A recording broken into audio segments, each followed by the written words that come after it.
a pleasure to be here, and I thank the city and the chamber also for allowing me to present some of the work that my students and I have done over the last semester, and some of the work that's actually been going on for about a year to a year and a half with the community. You'll notice that at the bottom of the screen there's a lot of names, and there's only one of me standing up here.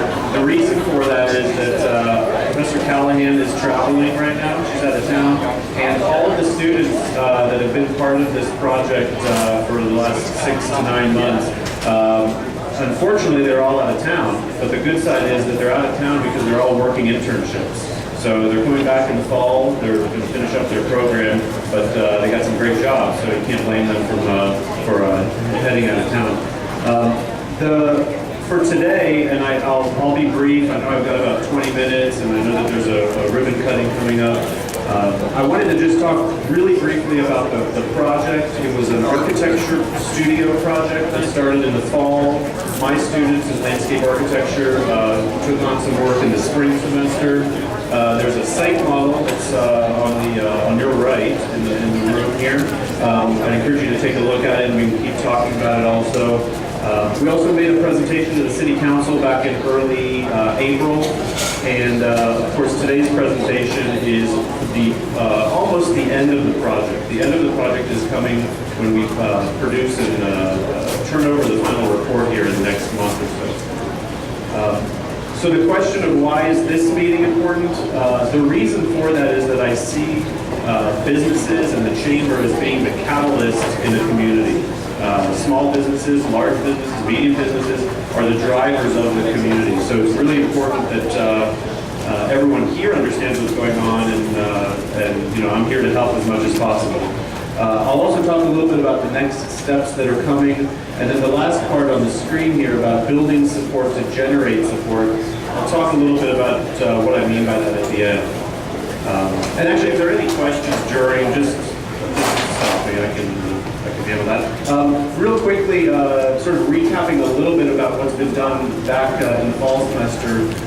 Professor Callahan worked with students in their architecture studio, looking at City Hall, the Civic Center, and different areas, and some of those models were down in the Rotunda for a while. And of course the site model, which is in the corner of the room there, was worked on. The landscape architecture students, we essentially broke up the semester into 3 sections. An inventory and analysis, which was understanding Yukon. We presented that in April to the City Council. And then today what I'm going to talk about are the corridors throughout the city, and then Main Street. And again, to talk about sort of why we're doing this, there's many reasons why we're doing this. Primarily is we're hoping to assist and make changes. That's not to say that everything is bad. There's a lot of good stuff going on, but how do we make everything better? Okay. And then there's a sort of a short list of communities we've worked with in the past and some awards that the students have won. But in terms of this project and the corridors, when I talk to the students about the corridors and when they think about the corridors, I'm not just talking about vehicular corridors, not just talking about bicycle corridors or trails, but it's really the idea of bringing all of those together as a network, as a system throughout the community to make the community better. When I talk about why we want to make the community better, there's a list of 4 items here. I guess I numbered them, but they sort of are in no particular order, but they are in an order. The economic benefits, we can talk about how that works. There's environmental benefits of how we can control stormwater and aesthetics throughout the community. Of course, it's healthier. We would all agree to walk and bike and do all of that. And then there's also social benefits. Getting out in the community, meeting our neighbors, talking to our neighbors, those kind of things. So looking at some of these corridor projects that the students have done, this project started looking at how to create these nodes in the community, how to create nodes saying that you're not only in Yukon, but that you're in a particular part of Yukon. And using that, we looked at how can Main Street be developed in such a way that the networks that flow through can be used for vehicular, pedestrian, and bicycle traffic. And looking at that, you can see that there's a couple of round circles here that are around the intersection of Garth Brooks and 66.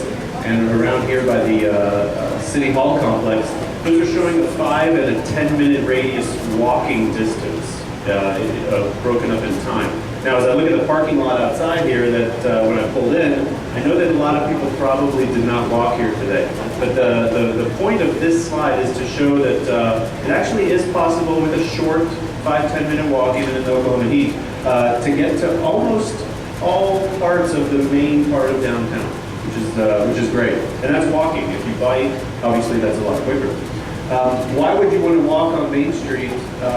Well, Main Street can be a little bit more inhabitable and easier for people to walk with some of these ideas.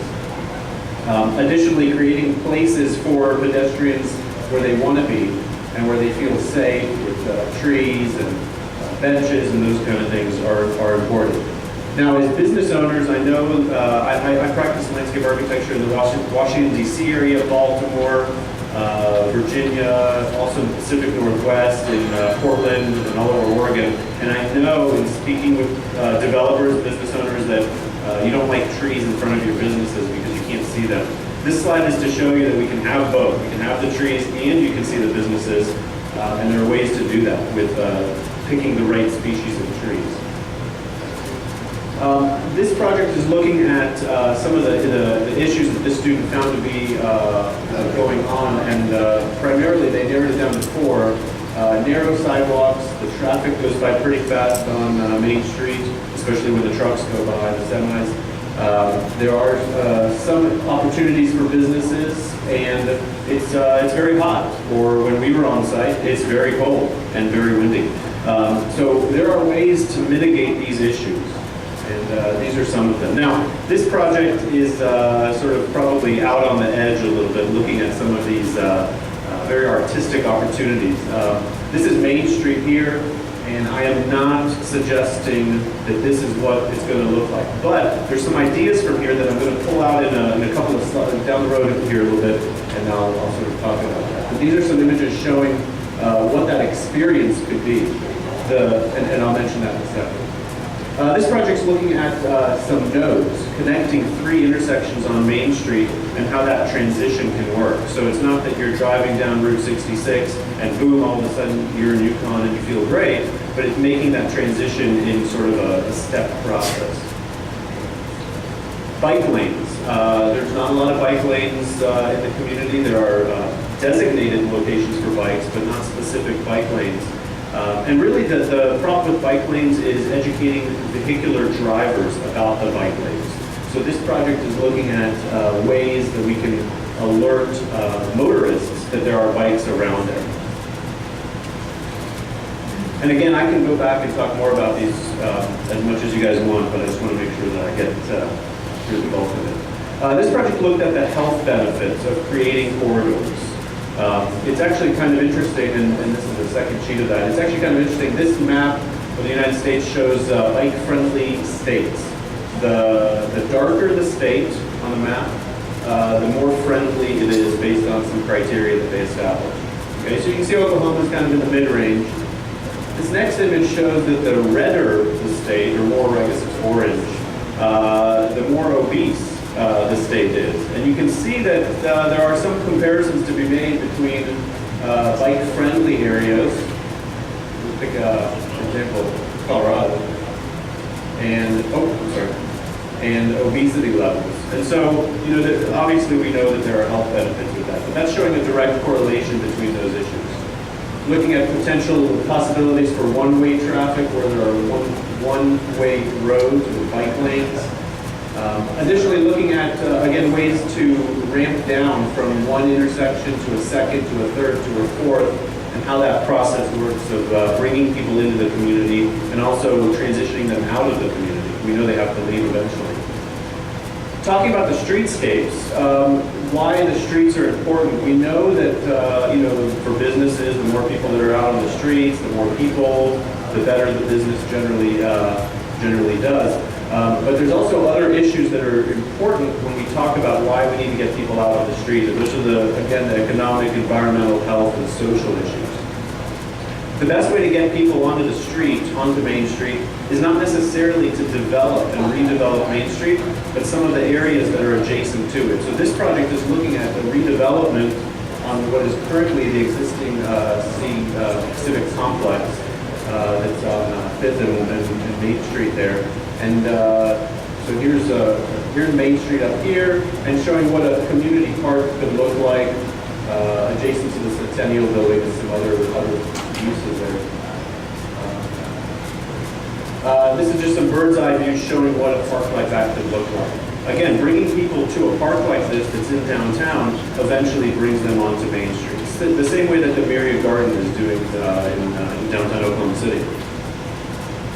This project looked at some areas where the train tracks cross Main Street, Route 66, and some of the oddly shaped lots that are around those areas, and how they can perhaps be developed to look a little bit better and be a little more useful. This is showing that green corridor. Normally it's called a railroad track, but it could be a green corridor throughout the community, linking perhaps, I don't know, high school with Route 66 with a park.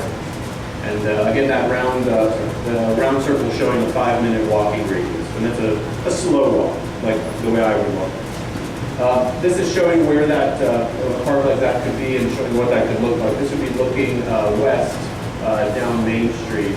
I don't know about hot air balloon there, but it looks really nice. And showing what a park like that could be. The video that we have of this does show the hot air balloon going up and down. Here's a site plan showing again what that park could look like,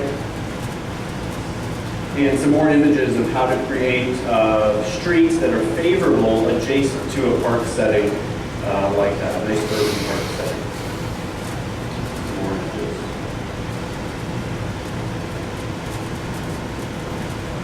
And of course, this is probably 20 or 30 years down the road with the size of those trees, but we'll skip on that for now. Also showing how two-lane traffic, two lanes in each direction with parking on one side, how that can work with a bike lane, with a wider sidewalk for cafes, for people to stroll, hang out, enjoy themselves on Main Street. This student used with his project, he used the site model and sort of overlapped his design onto it. And this was the one I wanted to come back and show you. Again, this is quite a bold statement on Main Street. I don't know if ODOT would be in favor of that so much, but the idea behind this is not necessarily that we need to go in and create this beautiful overhead structure that runs through Main Street, but it's a way of marking where you are. So it marks that you're in the downtown core. Does it have to be with an overhead structure? Perhaps not. Can it be on the ground plane? It definitely could be on the ground plane. This student also used for this project some pretty cutting-edge software that's actually only used right now in the gaming industry. And if I would have kind of flipped through this one pretty quickly, it almost looks like a photograph. It's actually pretty nicely done image here, showing what it would look like. Again, this would be on Main Street with some wider sidewalks. Again, looking down Main Street.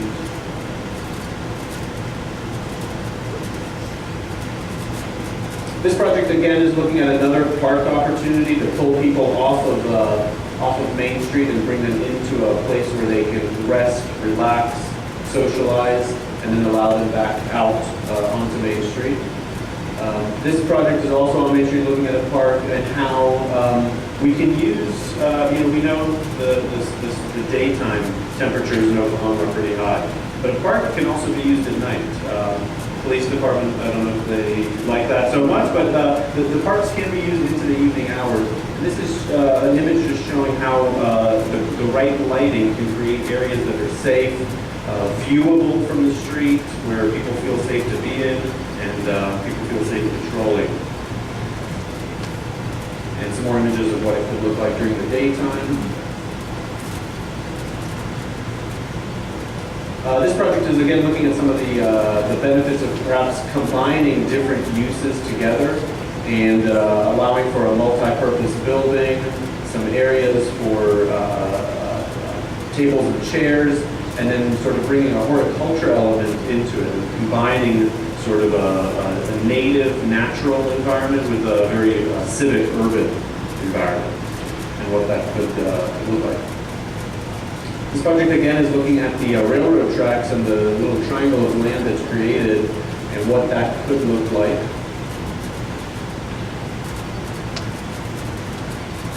And some art installations that are potential. So I'm really close to being done here, then I'll open it up for questions and I can go back to any of these. But I really want to spend a little bit of time on this and talk about what the next steps are. So what are they? The final report will be sent over to the city as a hard copy in the PDF. Hopefully it'll be up on the website in July. That'll be done in July. But what happens after July? I don't know.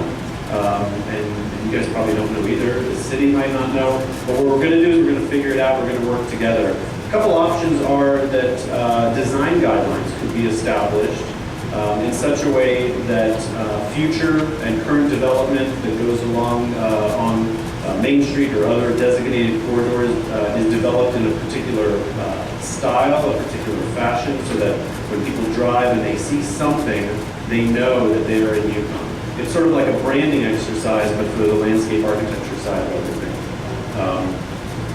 Additionally, that can be part of, or sort of an amendment or an appendix to a comprehensive plan. I know that there is a comprehensive plan in the community, but it's a couple years old, and this might be a good opportunity to revisit it.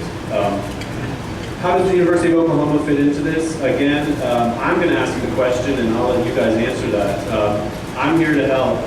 Professor Callahan is out of town right now, but she's also here to help, and we're ready and willing to help as much as possible. We also have students that have worked on this project that are still in our program. They're graduating in the next year or so, graduating in May, and they're looking for projects also. Maybe they can use their final study to work with the city on a particular part of the community and help.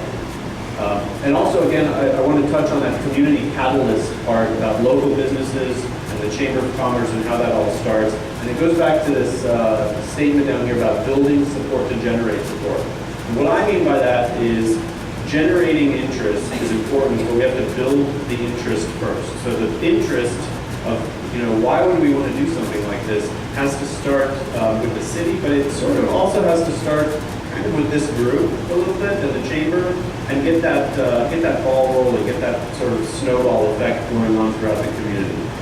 Building that interest will generate further interest. And then the other part of that is building the financial interest, building financial support can generate the financial support. There's a number of, and I'm not going to go around and ask for money, but the idea is that groups of businesses can get together and then go and request federal and state funding for projects. The beauty about the city of Yukon is that a lot of the commercial district that's on Main Street is on Route 66. And Federal Highways has a lot of programs for Route 66 beautification. I work with communities on Route 66 from Miami to Bethany, Stroud, Sepulpa, and they've all gone after these grants that allow them to work with federal government to get these grants. Of course, there's some matching involved, but that can be worked out.